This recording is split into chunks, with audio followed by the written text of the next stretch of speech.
ತೂಕ ಕಮ್ಮಿ ಮಾಡ್ಕೋಬೇಕಾ? ಅಥವಾ ಕಾನ್ಫಿಡೆನ್ಸ್ ಲೆವೆಲ್‌ನ ಜಾಸ್ತಿ ಮಾಡ್ಕೋಬೇಕಾ? ನಿಮ್ಮನ್ನ ನೀವು ಬೆಟರ್ ವರ್ಷನ್ ಅಲ್ಲಿ ನೋಡ್ಬೇಕಾ? ಅದೆಲ್ಲದು ಒಂದೇ ದಿನಕ್ಕೆ ಯಾವುದು ಸಾಧ್ಯ ಇಲ್ಲ ಆಯ್ತಾ? ನೀವು ಕಮೆಂಟ್ ಹಾಕಿದ್ರಲ್ವಾ ವೆಯ್ಟ್ ಲಾಸ್ ಮಾಡ್ಕೊಳ್ಳೋದಕ್ಕೆ ವಾಕಿಂಗ್ ಹೋಗ್ತಾ ಇದ್ದೀರಾ ಗೀತಾ ಅಂತ. ಖಂಡಿತವಾಗ್ಲೂ ವೆಯ್ಟ್ ಗೇನ್ ಮಾಡ್ಬೇಕು, ವೆಯ್ಟ್ ಲಾಸ್ ಮಾಡ್ಬೇಕು ಅನ್ನೋದು ಯಾವುದು ಇಲ್ಲ. ನನಗೆ ಒಂದೇ ಇರೋದು ಆರೋಗ್ಯವಾಗಿರ್ಬೇಕು. ಯಾ ಯಾರ ಮೇಲೂ ಡಿಪೆಂಡ್ ಆಗ್ಬಾರ್ದು ಅನ್ನೋದು. ಅಂತಂದ್ರೆ ಯಾವುದೇ ಆಗ್ಲಿ ನಾವು ಆರೋಗ್ಯ 35 ಆದ್ಮೇಲೆ ನಮ್ಮ ಆರೋಗ್ಯ ಕಡೆ ತುಂಬಾ, ತುಂಬಾ, ತುಂಬಾ ಕಾಳಜಿನ ವಹಿಸ್ಲೇಬೇಕಾಗತ್ತೆ. ಇಲ್ಲ ಅಂತಂದ್ರೆ ಕೈ ನೋವು, ಕಾಲ್ ನೋವು ಅದು ಇದು ಬರ್ತಾನೆ ಇರುತ್ತೆ ಆಯ್ತಾ. ಹೆಣ್ಮಕ್ಳು ಅಂದ್ಮೇಲೆ ಹೆಣ್ಮಕ್ಳು ಗಂಡ್ಮಕ್ಳು ಅಂತ ಏನಿಲ್ಲ, ಬರ್ತಾನೆ ಇರುತ್ತೆ. ಅದನ್ನೆಲ್ಲ ಬ್ಯಾಲೆನ್ಸ್ ಮಾಡ್ಬೇಕು ಅಂದ್ರೆ ನಮ್ಮ ಆರೋಗ್ಯ ಕಡೆ ಆಗ್ಲಿ, ನಮ್ಮ ಮನೆಯವರ ಆರೋಗ್ಯ ಕಡೆ ಆಗ್ಲಿ ಎಲ್ಲಾನು ಕೂಡ ನಾವು ಚೆನ್ನಾಗಿ ನೋಡ್ಕೊಳ್ಳೋದ್ ಕಡೆ ಹೋಗ್ಬೇಕು. ಇವತ್ತು 2 ದಿನದ ವ್ಲಾಗ್ ಆಗಿರತ್ತೆ ಇದು. ಬದನೆಕಾಯಿ ಎಣ್ಗಾಯಿ ಅಂದ್ರೆ ನಮ್ಮನೇಲಿ ಎಲ್ಲಾರ್ಗೂ ತುಂಬಾ ಇಷ್ಟ. ಅದ್ರ ಜೊತೆಗೆ ಚಪಾತಿ ಇದ್ರಂತೂ ಸಖತ್ ಇಷ್ಟ ಆಗುತ್ತೆ. ಹಂಗಾಗಿ ವಾಕಿಂಗ್ ಮುಗಿಸ್ಕೊಂಡ್ ಬಂದು ಅದನ್ನೇ ಮಾಡೋಣ ಅಂತ ಅಂದ್ಬಿಟ್ಟು ಮಾಡ್ತಾ ಇದೀನಿ. ಪುಟ್ಟ ಬದನೆಕಾಯಿ ಇದ್ರೆ ಇನ್ನ ಚೆನ್ನಾಗಿರುತ್ತೆ. ಸ್ವಲ್ಪ ದಪ್ಪ ಇದ್ರೆ ಅಷ್ಟು ಚೆನ್ನಾಗಿರಲ್ಲ. ಹಂಗಾಗಿ ಇವಾಗ ಬಂದ ತಕ್ಷಣ ನಾನು ಒಂದ್ ಲೋಟ ಜ್ಯೂಸ್ ಮಾಡಿ ಮನೆಯವ್ರಿಗೆ ಕೊಟ್ಟೆ. ಇನ್ನ ಮಕ್ಳು ಮನೆಯವರು ಎಲ್ಲರೂ ಕೂಡ ಮಲ್ಕೊಂಡಿದ್ದಾರೆ. ನಾನು 6 ಗಂಟೆ ಅಷ್ಟರಲ್ಲಿ ಬಂದ್ಬಿಟ್ಟೆ ಹೋಗಿ. ಒಂದ 4:50ಕ್ಕೆ ಹೋದ್ರೆ 6 ಗಂಟೆ ಅಷ್ಟರಲ್ಲೆಲ್ಲ ವಾಕಿಂಗ್ 1 ಅವರ್ ವಾಕಿಂಗು ಮತ್ತೆ ಎಕ್ಸರ್ಸೈಸ್ ಎಲ್ಲ ಮಾಡ್ಕೊಂಡು ಬಂದ್ಬಿಡ್ತೀನಿ. ನಾನು ತುಂಬಾ ಎಂಜಾಯ್ ಮಾಡ್ತಾ ಇದ್ದೀನಿ ಆಯ್ತಾ. ಆ ಪೀಸ್ ಆಫ್ ಏನು ನೇಚರ್ ಮಧ್ಯ ಇದೆಲ್ಲ ಕೂಗ್ತಾ ಇರುತ್ತಲ್ಲ ನವಿಲೆಲ್ಲ ಅದು. ಮತ್ತೆ ನಿಶಬ್ದವಾಗಿರುತ್ತೆ ಆ ಒಂದು ನೀರು ಇದು ಅದೆಲ್ಲ ತುಂಬಾ ಎಂಜಾಯ್ ಮಾಡ್ತಾ ಇದ್ದೀನಿ. ಹಂಗಾಗಿ ನನ್ಗೆ ಒಂದಿನನು ಮಿಸ್ ಮಾಡ್ಕೋಬೇಕು ಅಂತ ಅನಿಸ್ತಾನೆ ಇಲ್ಲ. ಏನೋ ಬೆಳಗಿನ ಜಾವ ನಿದ್ದೆ ಮಾಡ್ಬೇಕು ಆತರ ಏನು ಅನ್ನಿಸ್ತಲ್ಲ ನನ್ಗೆ. ಹಂಗಾಗಿ ತುಂಬಾ ಎಂಜಾಯ್ ಮಾಡ್ಕೊಂಡು ನಾನು ವಾಕಿಂಗ್ ಆಗ್ಲಿ ಎಕ್ಸರ್ಸೈಸ್ ಆಗ್ಲಿ ಮಾಡ್ತಾ ಇದ್ದೀನಿ. ನಮ್ ನಾದಿನಿ ಮಗಳೇನೋ ಹೇಳ್ತಾ ಇದ್ಲು ಅದನ್ನ ಕೇಳ್ತಾ ಇದ್ದೀನಿ. ಇವಾಗ ಬದನೆಕಾಯಿ ಎಣ್ಗಾಯಿ ಈ ತರ ಮಾಡಿದ್ದೆ ತುಂಬಾ ಚೆನ್ನಾಗಾಗಿತ್ತು. ಅದ್ರ ಜೊತೆ ಚಪಾತಿ ಮಾಡ್ಕೊಂಡು ಇವತ್ತು ಫ್ರೂಟ್ ನ ಕಟ್ ಮಾಡ್ದೆ. ಇದನ್ನೊಂದು ಕಟ್ ಮಾಡೋದು ಹಿಂಸೆ ಅಪ್ಪ. ಎಷ್ಟು ತುಂಬಾ ಎನರ್ಜಿ ಬೇಕಾಗುತ್ತೆ ಈ ಹಣ್ಣು ಕಟ್ ಮಾಡೋದಕ್ಕೆ. ಅದ್ರ ಟೇಸ್ಟ್ ಮಾತ್ರ ತುಂಬಾ ಚೆನ್ನಾಗಿರುತ್ತೆ. ಹಂಗಾಗಿ ಇವಾಗ ಕಟ್ ಮಾಡ್ತಾ ಇದ್ದೀನಿ. ನಮ್ ನಾದಿನಿ ಮಗಳು ನಾನೇನೆ ಕಾಫಿ ಕುಡಿಯೋದು ಬೆಳಗ್ಗೆ ಹೊತ್ತು. ಅವರೆಲ್ಲ ಜ್ಯೂಸು ಅದು ಇದು ಕುಡಿತಾರಲ್ವಾ. ಹಂಗಾಗಿ ಸ್ವಲ್ಪ ಕಾಫಿನ ಮಾಡ್ಕೊಂಡೆ. 2 ದಿನದ ವ್ಲಾಗ್ ಅಂತ ಹೇಳಿದ್ನಲ್ಲ ನಿಮ್ಗೆ. ಹಂಗಾಗಿ ಇನ್ಮೇಲಂತೂ ಹಬ್ಬಗಳು ಸ್ಟಾರ್ಟ್ ಆಗ್ಬಿಡುತ್ತೆ. ಆಷಾಢ ಬಂತು ಅಂದ್ರೆ ನೆಕ್ಸ್ಟ್ ಹಬ್ಬಗಳ್ದು ಎಲ್ಲ ಬ್ಯಾಕ್ ಟು ಬ್ಯಾಕ್ ಹಬ್ಬಗಳು ಬರ್ತಾ ಇರುತ್ತೆ. ಮನೆ ಕ್ಲೀನಿಂಗ್ ಆಗ್ಬೋದು ಅಥವಾ ಸೀರೆ ಶಾಪಿಂಗ್ ಅದು ಇದು ಅಂತ ತುಂಬಾ ಕೆಲ್ಸಗಳು ಹೆಣ್ಮಕ್ಳಿಗೆ ಇರುತ್ತೆ. ಅದ್ರ ನಡುವೆನು ಈ ಕ್ಲೀನಿಂಗೇ ಆಗ್ಲಿ ಅದು ಒಂದ್ ದಿನದಲ್ಲಿ ಆಗೋ ಕೆಲ್ಸನೇ ಅಲ್ಲ ಆಯ್ತಾ. ಚಿಕ್ಕ ಮನೆ ಆಗ್ಲಿ ದೊಡ್ಡ ಮನೆ ಆಗ್ಲಿ ಟೈಮ್ ಹಿಡ್ದೇ ಹಿಡಿಯುತ್ತೆ.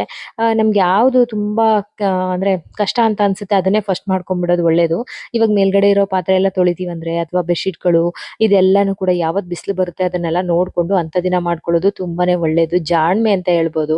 ಯಾಕೆಂದ್ರೆ ಏನ್ ಗೊತ್ತಾ ತುಂಬಾ ಪಾತ್ರೆಗಳನ್ನ ಇಟ್ಕೊಂಡಿರ್ತೀವಲ್ವಾ ಮೇಲ್ಗಡೆ ಎಲ್ಲ ಅದನ್ನೆಲ್ಲ ತೊಳಿಯೋದು, ಒರ್ಸೋದು ಮತ್ತೆ ಆ ಪ್ಲೇಸ್‌ಗೆ ಸೇರ್ಸೋದು ಇದೆಲ್ಲ ಒಂದ್ ಸ್ವಲ್ಪ ಕಷ್ಟವಾದ ಕೆಲ್ಸಗಳು. ಹಂಗಾಗಿ ಅದನ್ನೇ ಮುಗಿಸ್ಕೊಂಡ್ಬಿಟ್ವಿ ಅಂತಂದ್ರೆ ಹಬ್ಬ ಒಂದ್ ಅರ್ಧ ಕೆಲ್ಸ ಮುಗೀತು ಅಂತ ಬೇರೆ ಚಿಕ್ಕ ಪುಟ್ಟದ ಕೆಲ್ಸಗಳನ್ನ ಮಾಡ್ಕೋಬಹುದು. ಹಂಗಾಗಿ ಯಾವುದೇ ಕೆಲ್ಸ ಆಗ್ಲಿ ನಾವ್ ವೇಟ್ ಲಾಸ್ ಮಾಡ್ಬೇಕು ಅಥವಾ ನಮ್ಮ ಆರೋಗ್ಯನ ಕಾಪಾಡ್ಕೋಬೇಕು ಅಂದಾಗ್ಲೂ ಅಷ್ಟೇನೆ. ನಾವು ಒಂದ್ ದಿನದಲ್ಲಿ ಏನೋ ಮ್ಯಾಜಿಕ್ ಮಾಡ್ತೀವಿ ಅಂದ್ರೆ ಖಂಡಿತವಾಗ್ಲೂ ಆಗಲ್ಲ. ಪ್ರತಿದಿನ ಅದಕ್ಕೆ ಅಂತ ಅನ್ಬಿಟ್ಟು ಟೈಮ್ ಕೊಡ್ಬೇಕಾಗತ್ತೆ. ಅದಕ್ಕೆ ಅಂತ ಅನ್ಬಿಟ್ಟು ನಾವು ವರ್ಕ್ ಮಾಡ್ತಾನೆ ಇರ್ಬೇಕಾಗತ್ತೆ. ಹಂಗಾಗಿ ಅದು ಆತರ ಇದ್ದಾಗ ಕನ್ಸಿಸ್ಟೆನ್ಸಿ ಇದ್ರೆ ಮಾತ್ರ ಎಲ್ಲಾನು ಕೂಡ ವರ್ಕ್ ಆಗುತ್ತೆ ಅಂತ ನನಗೆ ಯಾವಾಗ್ಲೂ ಪರ್ಸನಲ್ ಆಗಿ ಅನ್ಸುತ್ತೆ. ಹಂಗಾಗಿ ಇವಾಗ ದೋಸೆಗೆ ಆಲೂಗೆಡ್ಡೆ ಪಲ್ಯ ಮಾಡ್ಕೊಂಡಿದ್ದೆ. ನನ್ ಮಕ್ಳಿಗೆ ತುಂಬಾ ಇಷ್ಟ ಆಗುತ್ತೆ. ಅದ್ರ ಜೊತೆಗೆ ಸ್ವಲ್ಪ ಚಟ್ನಿ ಕೂಡ ಮಾಡಿರ್ತೀನಿ. ಹಂಗಾಗಿ ಇವಾಗ ಈರುಳ್ಳಿ ಎಲ್ಲ ಕಟ್ ಮಾಡ್ಕೊಳ್ತಾ ಇದ್ದೀನಿ. ಆಲೂಗೆಡ್ಡೆ ಪಲ್ಯಕ್ಕೆ ತುಂಬಾ ಚೆನ್ನಾಗಿರುತ್ತೆ. ಮಸಾಲೆ ದೋಸೆ ಕೂಡ ಮಾಡ್ಬೋದು. ನಮ್ ನಾದಿನಿ ಮಗಳಿದ್ದಾಳಲ್ಲ ಅವಾಗವಾಗ ಅವಳು ಏನೇನೋ ಹೇಳ್ತಾ ಇರ್ತಾಳೆ ಅವ್ರ ಕಾಲೇಜದ್ದು ಅದು ಇದು ಅಂತ. ಇಷ್ಟೆಲ್ಲ ನನ್ ಮಕ್ಳು ಹೇಳ್ತಾ ಇದ್ದಲ್ವಾ. ಇವಾಗ ನಮ್ ನಾದಿನಿ ಮಗಳು ಹೇಳ್ತಾ ಇದ್ದಾಳೆ. ಅದಕ್ಕೆ ನನ್ ಮಕ್ಳು ಹೇಳ್ತಾ ಇದ್ರು ಏನಮ್ಮ ಅಕ್ಕ ಬಂದ್ಮೇಲೆ ನಮ್ ಕಡೆ ನೋಡೋದೇ ಇಲ್ಲ ನೀನು ಅಂತ ಅನ್ಬಿಟ್ಟು ಚಂದು ಅವಾಗವಾಗ ಹೇಳ್ತಾ ಇರ್ತಾನೆ. ತುಂಬಾ ಮಿಸ್ ಮಾಡ್ಕೋತೀವಿ ನಿನ್ನನ್ನ, ಬರೀ ಅಕ್ಕನ ಜೊತೆನೆ ಮಾತಾಡ್ತಿರು ನೀನು ಅಂತ ಕೂಡ ರೇಗಿಸ್ತಾ ಇರ್ತಾನೆ. ಯಾವುದೇ ಕೆಲ್ಸ ಆಗ್ಲಿ ಆಯ್ತಾ. ನಾವೇನು ಹುಟ್ಟಾಗಿಂದ ಕಲ್ತ್ಕೊಂಡ್ ಬಂದಿರಲ್ಲ. ನಾವು ಮಾಡ್ತಾ ಅದನ್ನ ಪ್ರಾಕ್ಟೀಸ್ ಮಾಡ್ತಾ ಅದ್ರ ಬಗ್ಗೆ ತಿಳ್ಕೊತಾ ಒಂದ್ ಬುಕ್ ಓದೋದಾಗ್ಲಿ ಅಥವಾ ಯಾರಾದ್ರೂ ಹೇಳೋದಾಗ್ಲಿ ಇದ್ರ ಮೂಲಕನೇ ನಾವು ಅಥವಾ ಯಾರಾದ್ರೂ ಕೆಲಸ ಮಾಡ್ತಿದ್ರೆ ಅದನ್ನ ನೋಡಿ ಕೂಡ ನಾವು ಕಲಿತೀವಲ್ವಾ. ಹಂಗಾಗಿ ನೋಡ್ತಾನು ಕಲಿತೀವಿ, ಕೇಳ್ತಾನು ಕಲಿತೀವಿ, ಓದ್ತಾನು ಕಲಿತಾ ಹೋಗ್ತೀವಿ. ಕಲಿಯೋದಂತೂ ಯಾವತ್ತೂ ಅಂದ್ರೆ ಎಲ್ಲ ಕಲ್ತು ಬಿಟ್ಟಿದೀವಿ ಅನ್ನೋದು ಯಾರಿಗೂ ಆಗಲ್ಲ. ಎಂಡ್ ಇಲ್ವೇ ಇಲ್ಲ ಅಲ್ವಾ ನಾವು ಕಲಿಯೋದಿಕ್ಕೆ. ಹಂಗಾಗಿ ಹೊಸದನ್ನ ನಮ್ಮ ಮನ್ಸಿಗೆ ಏನ್ ಖುಷಿಯಾಗಿ ಕೊಡುತ್ತೋ ಅದು ಹೊಸ ಹವ್ಯಾಸಗಳನ್ನ ನಾವು ರೂಢಿಸ್ಕೋಬೇಕು ಅಂತ ನನಗನ್ಸುತ್ತೆ. ಹಂಗಾಗಿ ವಾಕಿಂಗು ನನ್ನ ಲೈಫಲ್ಲಿ ಒಂದು ಇಂಪಾರ್ಟೆಂಟ್ ಅಂತ ಅನ್ಸುತ್ತೆ ನನಗೆ. ಇತ್ತೀಚೆಗೆ ನಾನು ಜಿಮ್‌ಗೆ ಹೋದ್ರು ಅಷ್ಟೇನೆ ಈ ವಾಕಿಂಗ್‌ನ ಬಿಡಬಾರ್ದು ಅಂತ ಅನ್ಕೊಂಡಿದ್ದೀನಿ. ಮನೆಯವ್ರ ಜೊತೆ ಹೋದ್ರು ಅಷ್ಟೇನೆ ಬೆಳಗ್ಗೆನೆ ಎದ್ದು ವಾಕಿಂಗ್ ಮುಗಿಸ್ಕೊಂಡು ಆಮೇಲೆ ನಾನು ಬೇಕಾದ್ರೆ ಸಂಜೆ ಟೈಮ್ ಜಿಮ್‌ಗೆ ಹೋಗೋಣ ಅಂತಾನು ಕೂಡ ನಾನು ಅನ್ಕೊಂತಾ ಇದ್ದೀನಿ. ಅಷ್ಟು ಅಡಿಕ್ಟ್ ಆಗ್ಬಿಟ್ಟಿದ್ದೀನಿ ಈ ಜಿಮ್‌ಗೆ ಅಂತ ಹೇಳ್ಬೋದು. ಚಿಕ್ಕ ಪುಟ್ಟ ಇವಾಗ ನಮ್ಮ ನಾದಿನಿ ಮಗಳು ಬಂದ್ಮೇಲೆ ಚಿಕ್ಕ ಪುಟ್ಟದ್ದು ಹೆಲ್ಪ್ ಎಲ್ಲ ಮಾಡ್ತಿರ್ತಾಳೆ. ನನ್ಗೆ ಒಂಥರ ಫ್ರೆಂಡ್ ತರ ಆಗ್ಬಿಟ್ಟಿದ್ದಾಳೆ ಅಂತ ಹೇಳ್ಬೋದು. ಹಂಗಾಗಿ ಇಬ್ರು ಕೂಡ ಮಾಡ್ತಾ ಇದೀವಿ ಇಲ್ಲಿ. ಮೊದ್ಲೆಲ್ಲ ಹೆಂಗೆ ಅಂದ್ರೆ ನಾನು ಚಂದು ಹೋಗ್ತಿದ್ವಿ. ಆ ಚಂದು ಇಲ್ಲ ಅಂತಂದ್ರೆ ನಾನು ಒಬ್ಳೇನೆ ಗಾಡಿ ತಗೊಂಡ್ ಹೋಗ್ತಾ ಇದ್ದೆ. ಇವಾಗ ಎಲ್ಲೇ ಹೋದ್ರು, ಎಲ್ಲೇ ಬಂದ್ರು ನಮ್ ಏಮನೆ ಗಾಡಿ ಓಡಿಸ್ತಾಳೆ. ಹಿಂದೆಗಡೆ ಕುತ್ಕೊಳ್ಳೋದ್ ಮಾತ್ರ ನಾನು. ವಾಕಿಂಗ್ ಇಂದ ಹಿಡ್ದು ಎಲ್ಲೇ ಅಂಗಡಿಗೆ ಹೋದ್ರುನು, ಎಲ್ಲೇ ಜೊತೆಲಾದ್ರು ಎಲ್ಲಾ ಕಡೆ ಬರ್ತಾಳೆ. ಅದೊಂಥರ ಖುಷಿ ಆಗುತ್ತೆ. ಮಕ್ಳು ಬೆಳಿತಾ ಅಂದ್ರೆ ಚಿಕ್ಕೋರಿಂದ ನೋಡಿದ್ದೀನಲ್ಲ ಅವ್ರನ್ನ, ಅವ್ರು ಬೆಳಿತಾ ಬೆಳಿತಾ ಇಷ್ಟು ಒಂಥರ ಎಲ್ಲಾನು ಅರ್ಥ ಮಾಡ್ಕೊಳ್ಳೋ ತರ ದೊಡ್ಡವರಾಗ್ಬಿಟ್ಟಿದ್ರಲ್ಲ ಅಂತ ಖುಷಿ ಆಗ್ತಾ ಇರುತ್ತೆ ನನ್ಗೆ. ಇವಾಗ ಇದನ್ನ ಮಾಡ್ಬಿಟ್ಟು ಬೇರೆ ಕೆಲ್ಸಗಳನ್ನ ಮಾಡ್ಕೋಬೇಕು. ಹಿಂದೆನೆ ನಾನು ಸೊಪ್ಪಿಂದು ಇದ್ ತಂದಿದ್ದೆ. ಅದನ್ನು ಕೂಡ ಮಾಡ್ಬಿಡೋಣ ಉಪ್ಸಾರ್ನ ಅಂತ ಅನ್ಬಿಟ್ಟು ಅವರೆಕಾಳು ಸೊಪ್ಪು ಹಾಕಿ ಮಾಡಿದ್ರೆ ತುಂಬಾ ಚೆನ್ನಾಗಿರುತ್ತೆ. ಹಂಗಾಗಿ ಅದನ್ನೇ ಮಾಡೋಣ. ಹಸಿ ಕಾಳು ತಂದಿದ್ದೆ. ರಾಯರ ಮಠಕ್ಕೆ ಹೋಗಿದ್ನಲ್ಲ ಅವತ್ತು ಹಸಿ ಕಾಳನ್ನ ಅವತ್ತೇ ಎಡ್ದಿಟ್ಬಿಟ್ಟಿದ್ವಿ ಫ್ರಿಜ್ ಅಲ್ಲಿ. ಹಂಗಾಗಿ ಅದನ್ನ ಮಾಡಿದ್ರೆ ನಮ್ಮ ಮನೇಲಿ ಉಪ್ಸಾರು ಅಂದ್ರೆ ಎಲ್ಲಾರ್ಗೂ ಇಷ್ಟ ಆಗುತ್ತೆ. ಹಂಗಾಗಿ ಅದನ್ನೇ ಮಾಡೋಣ ಅಂತ ಅನ್ಬಿಟ್ಟು ಇವಾಗ ಒಗ್ಗರಣೆ ಹಾಕೋತಾ ಇದ್ದೀನಿ. ಮೊದ್ಲು ಎಣ್ಣೆ ಹಾಕೊಂಡು ಸಾಸಿವೆ ಜೀರಿಗೆ ಹಾಕೊಂಡು ಕಟ್ ಮಾಡಿರ್ತಕ್ಕಂಥ ಈರುಳ್ಳಿ, ಹಸಿಮೆಣಸಿನಕಾಯಿ ಇದನ್ನೆಲ್ಲ ಕೂಡ ಹಾಕೊಂಡು ಕಡಲೆಬೇಳೆ ಹಾಕತ್ತೆ ಅಂತ ಅಂದ್ಲು. ಹಂಗಾಗಿ ಕಡಲೆಬೇಳೆ ನಾನು ಯೂಶುವಲಿ ಹಾಕಲ್ಲ. ಅವಳಿಗೋಸ್ಕರ ಅಂತ ಅಂದ್ಬಿಟ್ಟು ಕಡಲೆಬೇಳೆ ಎಲ್ಲ ಹಾಕೊಂಡು ಮಾಡ್ಕೊಂಡೆ. ತುಂಬಾ ಚೆನ್ನಾಗಿತ್ತು. ಎಲ್ಲಾರು ಇಷ್ಟಪಟ್ಟು ತಿಂದ್ರು. ನನ್ಗೆ ಯಾವಾಗ್ಲೂ ಒಂದ್ ಅನ್ಸುತ್ತೆ, ನಮ್ ಚಂದು ಇವಾಗ ಅಂತಿದ್ನಲ್ವಾ ಅಕ್ಕನ ಜೊತೆನೆ ಜಾಸ್ತಿ ಇದೆಯಮ್ಮ ನೀನು ಅಂತೆಲ್ಲ ಅಂತಿದ್ನಲ್ವಾ, ಅವಾಗ ಒಂದೊಂದ್ಸಲಿ ಅನ್ಸುತ್ತೆ ನನ್ಗೆ ಗಿಲ್ಟ್ ಕಾಡುತ್ತೆ. ನಾನು ಬೆಸ್ಟ್ ಅಮ್ಮನ ಇನ್ನ ಜಾಸ್ತಿ ಮಕ್ಳಿಗೆ ಟೈಮ್ ಕೊಡ್ಬೋದಾ ಅಂತ ಅನ್ಬಿಟ್ಟು. ನನ್ ಮಕ್ಳು ದೊಡ್ಡವರಾಗಿದ್ದಾರೆ ಬಿಡಿ, ನನ್ ಚಿಕ್ಕದ್ರಿಂದಾನು ಅನ್ಸುತ್ತೆ ನನಗೆ. ಎಲ್ಲಾರ್ಗೂ ಅಮ್ಮಂದ್ರಿಗೂ ಹಿಂಗೆ ಅನ್ನಿಸ್ಬೋದು ಅಂತ ನನಗನ್ಸುತ್ತೆ. ಎಲ್ಲಾನೋ ಬಿಟ್ಟು ಹೋಗಿರ್ತೀವಿ ಅನ್ಕೊಳ್ಳಿ 1 ಅವರ್ 2 ಅವರ್, ನಾನು ಎಲ್ಲೂ ಬಿಟ್ಟಿಲ್ಲ ಮಕ್ಕಳನ್ನ. ನನ್ ಜೊತೆಲೇ ನಾನು ಎಲ್ಲೋದ್ರು ಮನೆಯವರು ನಾನು ಇಬ್ರು ಕೂಡ ಜೊತೆಲೇನೆ. ಅದ್ರಲ್ಲೂ ನನ್ ಜೊತೆ ಜಾಸ್ತಿ ಬೆಳ್ದಿದ್ದಾರೆ. ನಾನು ಯಾರ ಹತ್ರನು ಒಂದ್ ಹಾಫ್ ಅನ್ ಅವರ್ ಬಿಟ್ಟು ಹೋಗ್ತಿರ್ಲಿಲ್ಲ ಅಂತ ಹೇಳ್ಬೋದು. ಅವಾಗೆಲ್ಲ ನನ್ಗನ್ಸುತ್ತೆ ಒಂದ್ ಹಾಫ್ ಅನ್ ಅವರ್ ಎಲ್ಲಾದ್ರೂ ಹೋದಾಗ, ಅಯ್ಯೋ ಮಕ್ಳು ಮನೇಲಿದ್ದಾರೆ ತಿಂದ್ರ, ಅಥವಾ ಕಾಲೇಜಿಂದ ಸ್ಕೂಲಿಂದ ಬಂದ್ರ, ಆ ನಾನ್ ಬೆಸ್ಟ್ ಅಮ್ಮನ, ನಾನ್ ಫುಲ್ ಕೊಡ್ತಾ ಇದ್ದೀನ ಮಕ್ಳಿಗೆ. ಇದೆಲ್ಲ ಎಲ್ಲಾ ತಾಯಿಗೂ ಅನ್ಸುತ್ತೆ ಅಂತ ನನಗನ್ಸುತ್ತೆ. ಇಷ್ಟೊಂದು ಅಟ್ಯಾಚ್ ಆದ್ರೆ ತಪ್ಪಾ ಸರಿನಾ ನನ್ಗೇನ್ ಗೊತ್ತಿಲ್ಲ. ನನ್ಗೆ ಇವಾಗ್ಲೂ ಎಲ್ಲಾನ ಹೋಗಿರ್ತೀನಿ ದೇವಸ್ಥಾನಕ್ಕೆ ಅನ್ಕೊಳ್ಳಿ, ಅಲ್ಲಿಂದನೂ ಕೂಡ ನನ್ಗೆ ಅನ್ನಿಸ್ತಾ ಇರುತ್ತೆ, ಅಯ್ಯೋ ಮಕ್ಳು ಬಂದ್ಬಿಟ್ಟಿರ್ತಾರೋ, ಏನ್ ಮಾಡ್ತಿರ್ತಾರೋ, ತಿಂದ್ರ, ಏನ್ ಮಾಡಿದ್ರು, ನೋಡಿದ್ರ ನಾನು ಇಟ್ಟಿರೋದು ಅಂತೆಲ್ಲ ಅನ್ನಿಸ್ತಾ ಇರುತ್ತೆ ಇವಾಗ್ಲೂನು. ಯಾಕೆಂದ್ರೆ ನಾನು ಅವಾಗಿಂದನೂ ಮಕ್ಕಳನ್ನ ಯಾರ ಜೊತೆನು ಎಲ್ಲೂನು ಯಾರ ಮನೆಗೂ ನಾನು ಬಿಟ್ಟಿರ್ಲಿಲ್ಲ. ಹಂಗಾಗಿ ಅನ್ಸ್ಬೋದೇನೋ ಗೊತ್ತಿಲ್ಲ ನನ್ಗೆ ಈ ತರ ಯಾಕೆ ಅನ್ಸುತ್ತೆ ಅಂತ. ತುಂಬಾ ಅಮ್ಮಂದ್ರು ಇದನ್ನ ಹೇಳ್ತಾ ಇರ್ತಾರೆ. ಹಾಗಾಗಿ ನನ್ಗೂ ಇದೇ ತರ ಆಗುತ್ತಲ್ವಾ ಅಂತ ಅನ್ಬಿಟ್ಟು ನಾನು ಇಲ್ಲಿ ಶೇರ್ ಮಾಡ್ಕೊಂಡೆ. ಇವಾಗ ಪಲ್ಯನ ಮಾಡ್ಕೊತಾ ಇದೀನಿ. ನಂಗೆ ಇನ್ನೊಂದು ಯಾವಾಗ್ಲೂ ಅನ್ಸೋದ್ ಏನ್ ಗೊತ್ತಾ?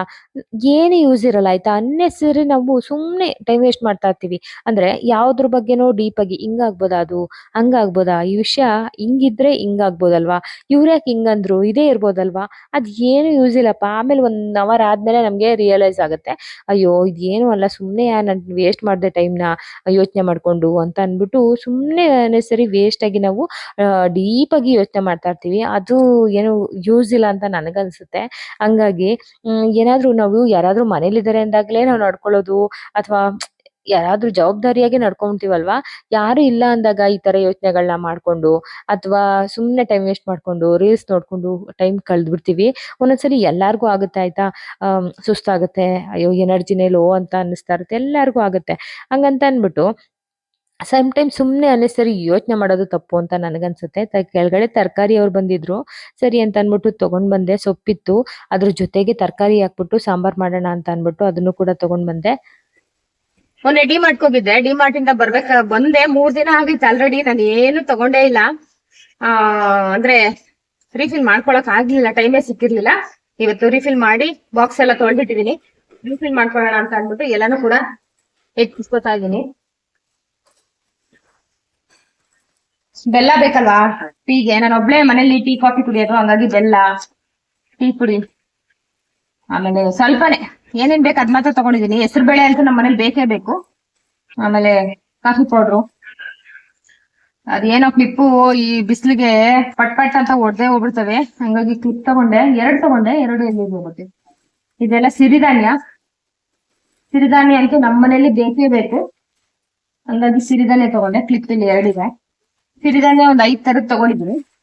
ಇದೊಂದು ಟ್ರಿಪ್ ಹೋಗ್ಬೇಕಾದ್ರೆ ಅಂದ್ರೆ ಏನಾದ್ರು ಬ್ರಷ್, ಪೇಸ್ಟು ಇದೆಲ್ಲ ಇಟ್ಕೊಳ್ಳೋದಕ್ಕೆ ಇದೊಂದ್ ಬೇಕಿತ್ತು. ಏನ್ ಗೊತ್ತಾ, ಡಿಮಾರ್ಟ್ ಅಲ್ಲಿ ಈ ಸಲ ನೋಡಿದ್ದು ಇನ್ನೊಂದ್ಸಲ ಸಿಗದೇ ಇಲ್ಲ. ಹಂಗಾಗಿ ನೋಡಿದಾಗ ತಗೋಬೇಕು ಅಂತ ಅನ್ಬಿಟ್ಟು ಇದೊಂದು ತಗೊಂಡಿದ್ದೀನಿ. ಬ್ಯಾಗ್ ಕ್ಯೂಟ್ ಆಗಿದೆ, ಪಿಂಕ್ ಕಲರ್. ಪಿಂಕ್ ಅಂದ್ರೆ ಹೆಣ್ಮಕ್ಳಿಗೆ ಇಷ್ಟ ಆಗುತ್ತೆ, ಹಂಗಾಗಿ ಇದೊಂದು ತಗೊಂಡಿದ್ದೀನಿ. ನಮ್ಮನೇಲಿ ಯಾವಾಗ್ಲೂ ಇದಂತೂ ಇದ್ದೇ ಇರುತ್ತೆ. ಖಾಲಿ ಆಗ್ತಿದಂಗೆ ತರ್ತೀನಿ. ಕಡಲೆಕಾಳು ತುಂಬಾ ಪ್ರೋಟೀನ್ ಇರುತ್ತೆ, ಹಂಗಾಗಿ ಮಕ್ಳಿಗೂ ಕೊಡ್ಬೋದು, ದೊಡ್ಡವರು ತಿನ್ಬೋದು. ಏನಾದ್ರು ಸಂಜೆ ಟೈಮ್ ಸ್ನಾಕ್ಸ್ ಬೇಕು ಅಂದಾಗ ತಿನ್ಬೋದು. ಇದೊಂದೆರಡು ಟಾಯ್ಲೆಟ್ ಕ್ಲೀನರ್ ನಾ ತಗೊಂಡಿದ್ದೀನಿ.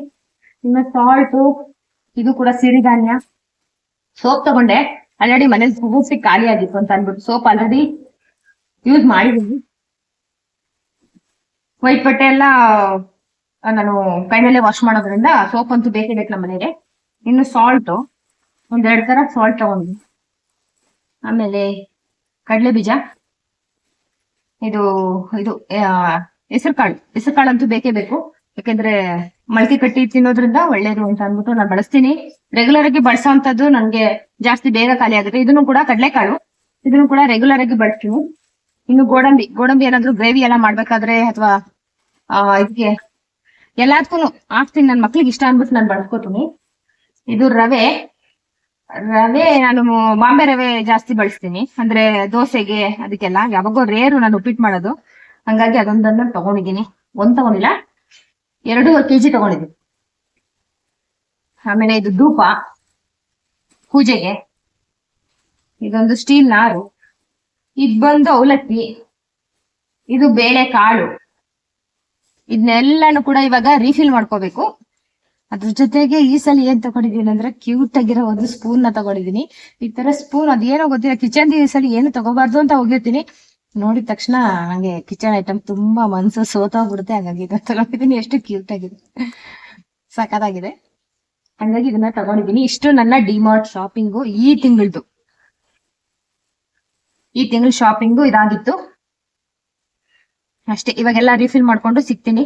ಕೆಲಸ ಜಾಸ್ತಿ ಇದೆ, ಹಾಗಾಗಿ ಮನೆ ವರ್ಷದೆಲ್ಲ ಆಯ್ತು. ಇನ್ನ ಸಣ್ಣ ಪುಟ್ಟ ಕೆಲಸಗಳಿದೆ, ಅದ್ ಮಾಡ್ಕೊಂಡು ಸಿಗ್ತೀನಿ. ಪೂರ್ತಿ ವಿಷಯನ ನನ್ನ ಮನಸ್ಸಲ್ಲಿರೋದನ್ನ ನಿಮ್ಗೆ ಹೇಳಿದೀನಿ. ನನಗನ್ಸೋದು ಸಮಯಕ್ಕೂ ಸಮಯ ಕೊಟ್ಟಂಗೆ ನಮ್ ಮನಸ್ಸಲ್ಲಿರೋದಾಗ್ಲಿ, ನಮ್ ನೋವಾಗ್ಲಿ ಎಲ್ಲಾನು ಕೂಡ ಕರ್ಗೋಗುತ್ತೆ ಅಂತ ಅನ್ಸುತ್ತೆ. Thank you.